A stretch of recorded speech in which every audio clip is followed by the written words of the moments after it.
All right, welcome back, everyone. Today we're doing something a little different. Oh, We're diving deep into just one article all about the Wallabies. okay. But the tone of it, it's really got me intrigued. Hmm. They just lost a really close one to Ireland, who, are ranked #2 in the world. Yeah. But everyone seems, I don't know, weirdly optimistic. Yeah, it's really interesting. It kind of shows how, one match can actually tell a way bigger story. Right. On the surface, you see a 3-point loss in Dublin and you think, ugh, same old Wallabies, right? Yeah, yeah. But this article, it goes deeper into, why this time feels different. Okay, I'm all ears. Yeah. So let's start with the match itself. Sure. 3 points. I mean, that is agonizingly close. It is. Especially against, a powerhouse like Ireland. Yeah. Was there anything from the game that really stood out? Well, there was that controversial moment. Oh, yeah. It was called a kick chase knock-on, and it ended up leading to an Irish try. Oh, wow. So picture this. A player kicks the ball downfield, right? Okay. Then they're the first one to get to it again. Mm. But potentially, they illegally blocked an opponent in the process. Ooh, tricky. It's a really tricky rule, and even some experts are arguing whether the call was the right one. Oh, really? Yeah.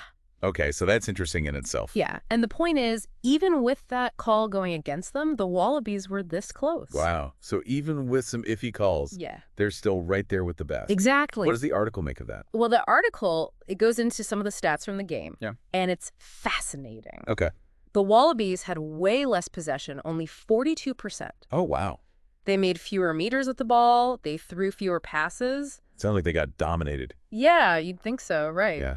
But they almost won. Hmm. And this suggests that they're getting way more efficient with the ball they do have. Right. And their defense is definitely improving. Okay, but, I'm remembering another stat here. Yeah. They made fewer tackles than Ireland. Ah, yeah. Which seems counterintuitive because it felt like they were defending constantly. Yeah. How does that fit into the picture? That's where things get interesting, tactically speaking. Okay. It kind of hints that under their new coach, Joe Schmidt, they've adopted a more disciplined way of defending. So instead of just throwing bodies into every tackle. Exactly. Yeah. Interesting. Yeah, they might be taking their moments better, maintaining their position. So smarter, not harder. Precisely. Okay. And, while those stats paint one picture, Right. the article argues that Schmidt's impact goes way beyond the numbers. Yeah, then let's explore that then. Yeah. Why are they so high on this guy even after a loss? Exactly. Okay, so it's less about brute force and more about this tactical discipline. Yeah, precisely. So the article is saying that this is Schmidt's influence. Yeah, exactly. And it's not just tactics. It's like a total shift in the team's, their mentality, even after a loss.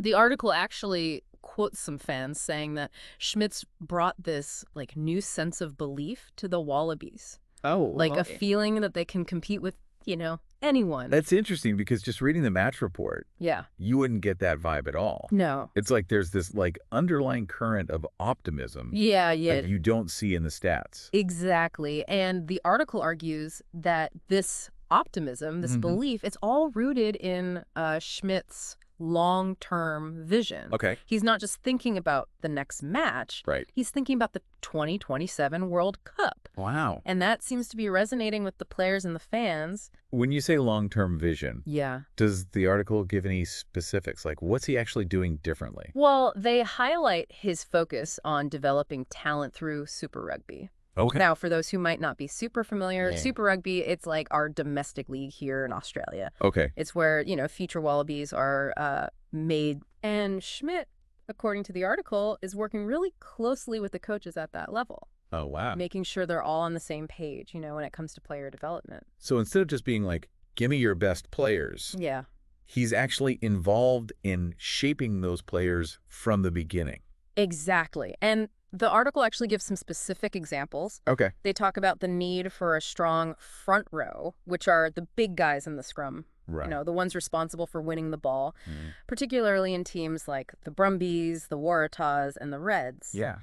And they also mention the importance of developing a powerful back row. Okay. Those are the loose forwards who do a lot of the, hard work, Right. especially in Queensland. So it's not just about winning now. No. It's about building a system that produces top quality players for years to come. Exactly. I can see why the article is so high on him, Yeah. if that's what he's bringing to the table. Yeah. They even say that the best thing Rugby Australia could do is lock Schmidt in for a contract extension, through to that 2027 World Cup. Wow, a home World Cup Yeah. with a coach who's had years to prepare? I know, right? That's pretty tempting. It's a big deal. But come on, a lot can happen between now and then. Oh, absolutely. The article even mentions, like, the British and Irish Lions tour is coming up. Yeah. Plus, they got matches against South Africa. It's tough. That's a tough road ahead. It is. And, even some fans quoted in the article, they're a bit more cautious. Right. They see the potential. But, they're wary of getting too carried away. Yeah. After all, Australian rugby, we've had our fair share of false dawns in the past. Yeah, it's true. One fan even said something like, Okay. I'll be convinced when we see consistent results against the top teams. That's fair. Yeah. So we've got this wave of optimism, fueled by Schmidt's approach and everything. Yeah. But there's this undercurrent of realism, too. There is. Like everyone's holding their breath, Yeah. hoping this time it's different. I know. It's that tension. Yeah. That mix of hope and skepticism. Right. That's what makes it so compelling. Yeah, it does. It's funny. Yeah. We started this whole deep dive talking about a loss. But this entire conversation, Yeah. it feels so full of possibility. Yeah, I know. It's like the power of a good story, right? It is. And this article, it goes beyond just, wins and losses. Right. It's about building something for the future. Yeah. Something that'll last. You mentioned before that some fans are still, a bit cautious. Yeah. They're not quite ready to, jump on the bandwagon just yet. Did the article have anything to say to, Yeah. the people who aren't sold on Schmidt? Yeah, definitely. They acknowledge that some critics are a bit worried about Schmidt's history. Oh, really? Yeah. He's known for playing a very structured... Maybe even, rigid style of rugby. And some people worry that that might stifle creativity Right. and flair. Yeah, that classic Aussie running rugby Exactly. that the fans love. Yeah. So is there a risk then that by trying to be more disciplined, Yeah. they might actually lose what makes them unique? That's the big question, isn't it? Yeah? I think only time will tell on that one. Right. But the article actually made a really good point. They Yeah. said that structure doesn't have to be the enemy of creativity. Well, They said it can actually provide a framework, okay. for players to express themselves. So it's almost like, I don't know, like in jazz music, Yeah. you need that basic chord structure, but then there's all this room for improvisation Exactly. and individual brilliance. Yeah, so Schmidt provides that Yeah. framework, that foundation, Right. and then it's up to the players to, Bring the magic. bring their own magic. I'm starting to get swept up in all this myself. It's exciting. Like a home World Cup in 2027. Yeah. A team built on this solid foundation. Yeah. All this young talent coming through. Yeah, It's hard not to get excited. it is, but, like we said before, Yeah. there's a long road ahead. Right. Plenty of challenges. The Lions tour, yeah. The Lions tour is going to be a real test for this team. Oh, yeah. See if they can handle the pressure. And then Yeah. there's the whole consistency thing. Right. Something the Wallabies have struggled with. Oh, absolutely. So what's the final verdict then? I think the article sums it up pretty well.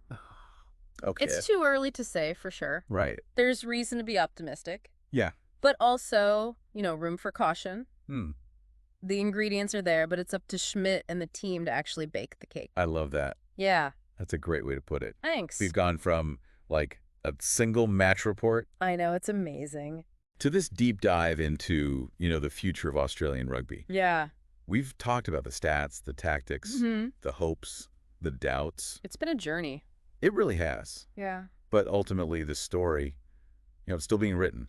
That's the best part, right? Yeah. We get to watch it all unfold Yeah. week by week, match by match. Who knows? Maybe we'll look back on this and be like, Yeah. this was the turning point. The start of something special. It would be amazing. It would. Thanks for joining us on this deep dive, everyone. Thanks, everyone. And remember, the next chapter, Yeah. it's yours to write. Write it. Until next time, keep exploring, keep questioning, Keep that passion alive. and we'll see you then.